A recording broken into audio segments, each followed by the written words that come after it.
بسم اللہ الرحمن الرحیم۔ محترم ناظرین، فجر کی نماز کے بعد یہ سورت پڑھا کرو۔ اگر آسمان سے بارش مانگو تو برس پڑے گی، اگر دشمنوں پر فتح مانگو تو مل جائے گی، اگر رزق مانگو تو خزانے کھل جائیں گے، شفا مانگو تو شفا مل جائے گی۔ وہ سورت یہ ہے۔ محترم ناظرین، آج کا وظیفہ نماز فجر کے بعد ایک ایسی سورت پڑھنے کا وظیفہ ہے کہ اگر آپ یہ سورت پڑھ کر جو بھی دعا مانگیں گے آپ کی دعا ضرور قبول ہوگی۔ اگر آپ کی کوئی حاجتیں ہیں، کوئی خواہشات ہیں تو وہ بھی پوری ہو جائیں گی۔ یہ سورت پڑھنے پر اگر آپ آسمان سے بارش مانگو گے تو اللہ تعالیٰ رحمت کی بارش برسائے گا۔ اگر دشمن پر فتح مانگو گے تو دشمن زیر ہو جائے گا، اور اگر آپ رزق مانگو گے تو اللہ تعالیٰ رزق کے ایسے خزانے کھول دے گا اور آپ کو وہاں سے رزق عطا کرے گا جہاں سے آپ کے وہم و گمان میں بھی نہ ہوگا۔ یہ سورت پڑھنے سے بیماروں کو شفا مل جاتی ہے۔ یہ اللہ تعالیٰ کی پسندیدہ سورت بھی ہے، اور فجر کی نماز کے بعد پڑھنے سے اس کے فضائل اور بھی بڑھ جاتے ہیں۔ محترم ناظرین، کیا آپ نے کبھی زندگی میں ایسا لمحہ محسوس کیا ہے جب دل کے اندر بے چینی، آنکھوں کے آنسو اور سینے کا بوجھ ایک ساتھ نکلنے کو تڑپ رہا ہو؟ جب آپ کے سامنے راستے بند ہو جائیں، دروازے مقفل ہو جائیں اور دعائیں جیسے آسمان تک پہنچنے سے پہلے ہی واپس لوٹ آئیں۔ ایسے وقت میں انسان سوچتا ہے کہ شاید اب کوئی سہارا نہیں رہا، لیکن اللہ تعالیٰ کے خزانوں میں کبھی کمی نہیں آتی۔ وہ رب جو کن کہتا ہے تو ناممکن کو ممکن بنا دیتا ہے۔ اس نے قرآن پاک میں اور اپنے محبوب صلی اللہ علیہ وآلہ وسلم کی زبان مبارک سے ہمیں ایسے ایسے اعمال سکھائے ہیں جو پہاڑوں جیسی مشکلات کو لمحوں میں ختم کر دیتے ہیں۔ آج میں آپ کو ایک ایسا وظیفہ بتانے والی ہوں، ایک ایسی صورت، ایک ایسا وظیفہ جس کی تاثیر کا تصور بھی آپ کے رونگٹے کھڑے کر دے گا۔ یہ وظیفہ کوئی عام ذکر نہیں، بلکہ یہ قرآن پاک کی ایک چھوٹی سی صورت پر مشتمل ہے، جس کا وزن الفاظ میں چھوٹا مگر معنی میں زمین و آسمان سے بھی بڑا ہے۔ سورۃ الاخلاص۔ آپ اسے بچپن سے سنتے آ رہے ہیں، نماز میں پڑھتے آئے ہیں، بچوں کو یاد کرواتے آئے ہیں، لیکن شاید آج تک اس کی اصل روحانی طاقت سے واقف نہ ہوئے ہوں گے۔ یہ وہ صورت ہے جو توحید کا اعلان ہے، اللہ کی وحدانیت کا اعلان ہے، اور مومن کے دل میں اللہ تعالیٰ کی محبت کو مضبوط کرنے والی ہے۔ ذرا تصور کریں، آپ فجر کی نماز ادا کر کے مسنون اذکار کے بعد بیٹھتے ہیں اور پھر سورۃ اخلاص کی مخصوص تسبیح کو پڑھنا شروع کرتے ہیں۔ جیسے ہی آپ قل ھو اللہ احد کی پہلی صدا لگاتے ہیں، دل کی دھڑکن بدلنے لگتی ہے۔ آپ کو محسوس ہوتا ہے کہ کوئی غیبی سکون آپ کے اندر اتر رہا ہے، جیسے فرشتے آپ کے ارد گرد اتر رہے ہیں۔ آپ کا یقین مضبوط ہونے لگتا ہے کہ اب دعا قبولیت کے دروازے پر دستک دے چکی ہے۔ یہ صرف میرا یا آپ کا خیال نہیں، بلکہ اس عمل کے بارے میں قرآن و حدیث میں ایسی بشارتیں موجود ہیں کہ اگر آپ بارش مانگیں تو آسمان سے بارش برسے گی، دشمن پر فتح مانگے تو اللہ کی مدد نازل ہوگی، رزق کی دعا کریں تو زمین و آسمان کے خزانے کھل جائیں گے، اور اگر شفا مانگے تو رب الشافی آپ کی بیماری کو ایسے مٹا دے گا جیسے وہ کبھی تھی ہی نہیں۔ حضرت محمد صلی اللہ علیہ وآلہ وسلم نے سورۃ اخلاص کے بارے میں فرمایا کہ یہ قرآن پاک کی 1/3 کے برابر ہے۔ اس کا مطلب ہے کہ اس کی فضیلت اور ثواب اتنا عظیم ہے کہ گویا آپ نے قرآن کا 1/3 حصہ پڑھ لیا۔ پھر سوچیں، جب آپ اسے ایک مخصوص تعداد میں، ایک خاص وقت پر اور پورے یقین و اخلاص کے ساتھ پڑھتے ہیں تو اس کے اثرات کیسے ہوں گے؟ میں نے بزرگوں اور علماء کرام سے ایسے واقعات سنے ہیں جن میں لوگوں کی زندگیاں بدل گئیں۔ قرض کے بوجھ تلے دبے لوگ ایک ہفتے میں آزاد ہو گئے، لا علاج مریض صحت مند ہو گئے، دشمن ذلیل پڑ گئے، اور وہ لوگ جو برسوں سے اولاد کے لیے ترس رہے تھے، اللہ تعالیٰ نے انہیں اولاد کی خوشخبری دے دی، اور یہ سب اسی صورت کی برکت سے ہوا۔ لیکن شرط یہ ہے کہ اسے یقین، محبت اور پابندی سے پڑھا جائے۔ فجر کا وقت روحانی طور پر بھی خاص اہمیت رکھتا ہے۔ دن کے آغاز پر جب فرشتے اعمال لے کر اللہ کے حضور حاضر ہوتے ہیں، تب آپ کی یہ صورت اور آپ کی دعائیں براہ راست آسمان کی طرف جاتی ہیں، اور یہی وہ لمحہ ہوتا ہے جب اگر آپ کے دل میں کوئی حاجت ہے تو وہ اللہ تعالیٰ کے سامنے رکھی جاتی ہے اور اس کے دروازے پر دستک دی جاتی ہے۔ آج میں آپ کو اسی ذکر کا مکمل طریقہ، اس کے فضائل اور اس سے جڑی قرآنی اور حدیثی دلیلیں، ساتھ ساتھ کچھ ایسے مستند واقعات سناؤں گی جو آپ کے دل کو ہلا کر رکھ دیں گے۔ یہ کوئی سنی سنائی بات نہیں، بلکہ اللہ تعالیٰ کے کلام کی طاقت کا زندہ ثبوت ہے۔ اگر آپ چاہتے ہیں کہ آپ کی زندگی سے تنگ دستی، بیماری، دشمنی اور مایوسی ہمیشہ کے لیے ختم ہو جائے، اگر آپ چاہتے ہیں کہ آپ کی دعائیں بغیر رکاوٹ کے عرش الہی تک پہنچیں، اور اگر آپ چاہتے ہیں کہ آپ کے دل میں اللہ تعالیٰ کی محبت اور یقین کا چراغ ہمیشہ روشن رہے، تو یہ ویڈیو آپ کے لیے ہے۔ آخر تک دیکھیے، کیونکہ جو راز میں آپ کو بتاؤں گی وہ آپ کی زندگی کو بدل سکتا ہے۔ محترم ناظرین، قرآن مجید کے سمندر میں بے شمار صورتیں ہیں جو اپنی اپنی شان رکھتی ہیں، مگر کچھ صورتیں ایسی ہیں جو اپنے اندر غیر معمولی فضیلت اور طاقت سمیٹے ہوئے ہیں۔ ان میں سے سب سے نمایاں اور منفرد صورت ہے سورۃ اخلاص۔ یہ محض 4 مختصر آیات پر مشتمل ہے، مگر اس کا پیغام اتنا عظیم ہے کہ یہ ایمان کی بنیاد کو مضبوط کر دیتی ہے۔ سورۃ اخلاص میں اللہ تعالیٰ اپنی وحدانیت، بے نیازی اور صفات کاملہ کا اعلان فرماتا ہے۔ قُلْ هُوَ اللَّهُ أَحَدٌ اللَّهُ الصَّمَدُ لَمْ يَلِدْ وَلَمْ يُولَدْ وَلَمْ يَكُنْ لَهُ كُفُوًا أَحَدٌ۔ ترجمہ: کہہ دو کہ وہ اللہ ایک ہے، اللہ بے نیاز ہے، نہ اس نے کسی کو جنا، نہ وہ جنا گیا، اور نہ کوئی اس کا ہمسر ہے۔ یہ آیات ہمیں اللہ کی صفات توحید کا واضح درس دیتی ہیں۔ یہ صورت ہر طرح کے شرک، وہم اور گمراہی کا خاتمہ کرتی ہے۔ صحیح بخاری کی روایت میں ہے کہ نبی کریم صلی اللہ علیہ وآلہ وسلم نے فرمایا، قُلْ هُوَ اللَّهُ أَحَدٌ قرآن کے 1/3 کے برابر ہے۔ اس کا مطلب یہ ہے کہ سورۃ اخلاص کے الفاظ اور مفہوم اس قدر جامع ہیں کہ گویا آپ نے قرآن کا 1/3 حصہ پڑھ لیا ہو۔ حضرت عائشہ رضی اللہ تعالیٰ عنہا بیان کرتی ہیں کہ ایک صحابی ہر نماز میں سورۃ اخلاص پڑھتے تھے۔ جب لوگوں نے وجہ پوچھی تو انہوں نے کہا کہ یہ سورۃ رحمان کی صفت بیان کرتی ہے اور مجھے یہ پسند ہے۔ نبی کریم صلی اللہ علیہ وآلہ وسلم نے فرمایا، اس کی محبت اسے جنت میں لے جائے گی۔ یہ حدیث ہمیں سکھاتی ہے کہ سورۃ اخلاص سے محبت کرنا اور اسے کثرت سے پڑھنا جنت کا ذریعہ ہے۔ مسند احمد کی روایت ہے کہ رسول اکرم صلی اللہ علیہ وآلہ وسلم نے فرمایا، جو شخص سورۃ اخلاص 10 بار پڑھے، اللہ تعالیٰ اس کے لیے جنت میں ایک محل بنا دے گا۔ محترم ناظرین، سورۃ اخلاص کا ورد شیطان اور جادو کے اثرات سے حفاظت کا قوی ذریعہ ہے۔ بزرگوں نے اسے صبح شام کے اذکار میں شامل رکھا۔ علماء کرام اس بات پر متفق ہیں کہ سورۃ اخلاص نہ صرف عقیدے کی بنیاد کو مضبوط کرتی ہے، بلکہ دل میں اللہ کی محبت اور یقین پیدا کرتی ہے۔ امام ابن تیمیہ رحمۃ اللہ علیہ فرماتے ہیں، سورۃ اخلاص مومن کے دل میں ایسا نور پیدا کرتی ہے جو اس کے عقیدے کو ہر قسم کے باطل سے پاک کر دیتا ہے۔ فجر کے بعد یہ سورت پڑھنا خاص تاثیر رکھتا ہے، کیونکہ یہ وقت قبولیت دعا کا وقت ہے، اور جب دعا کے ساتھ اللہ کی وحدانیت کا اعلان ہو تو قبولیت کے امکانات کئی گنا بڑھ جاتے ہیں۔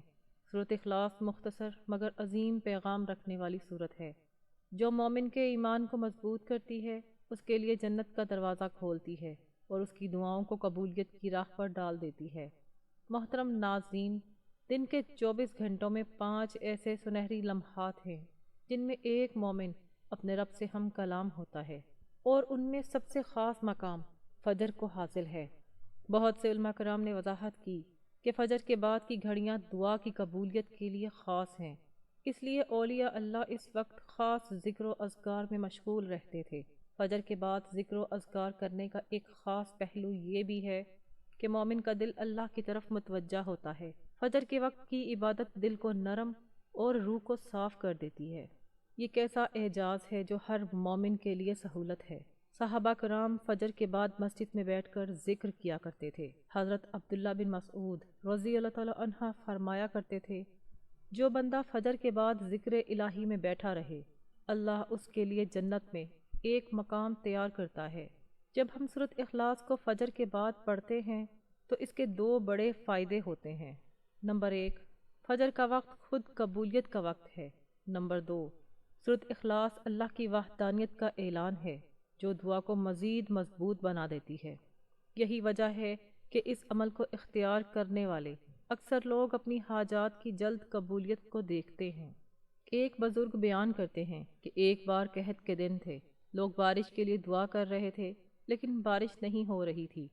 ایک شخص نے فجر کے بعد سورۃ اخلاص کی مخصوص تسبیح پڑھ کر دعا کی اور اس کی دعا ختم ہوتے ہی آسمان پر بادل چھا گئے اور بارش برسنے لگی۔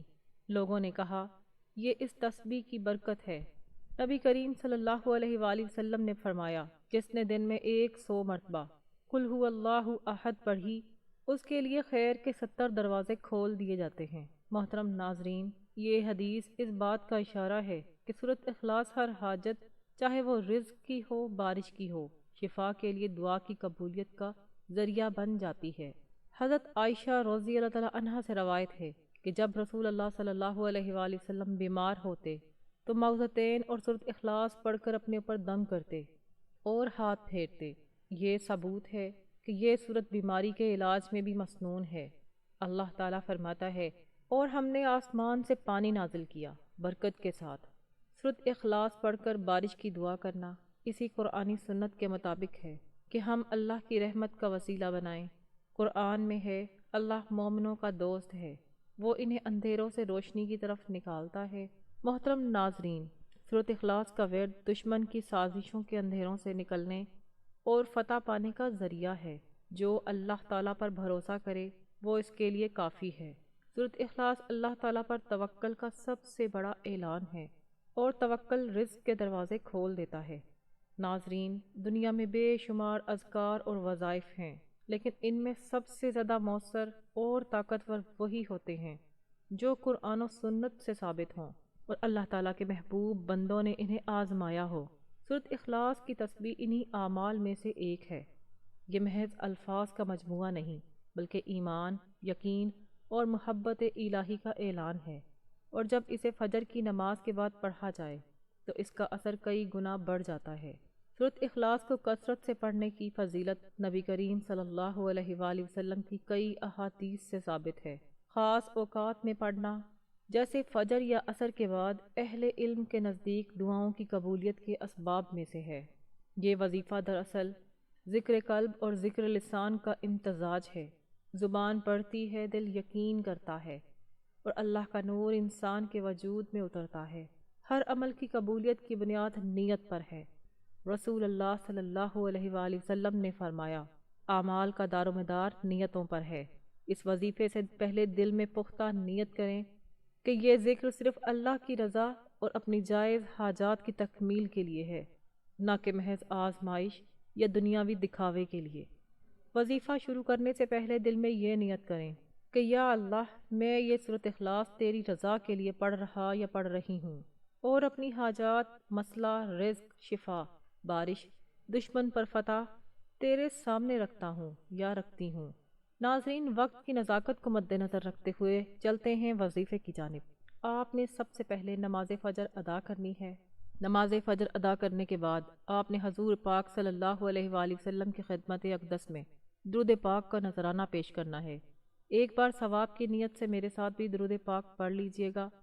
اللہم صلی علی محمد وعلی آل محمد کما صلیت علی ابراہیم وعلی آل ابراہیم انک حمید مجید۔ اللہم بارک علی محمد وعلی آل محمد کما بارکت علی ابراہیم وعلی آل ابراہیم انک حمید مجید۔ درود پاک پڑھنے کے بعد آپ نے ایک تسبیح سورۃ اخلاص کی پڑھنی ہے۔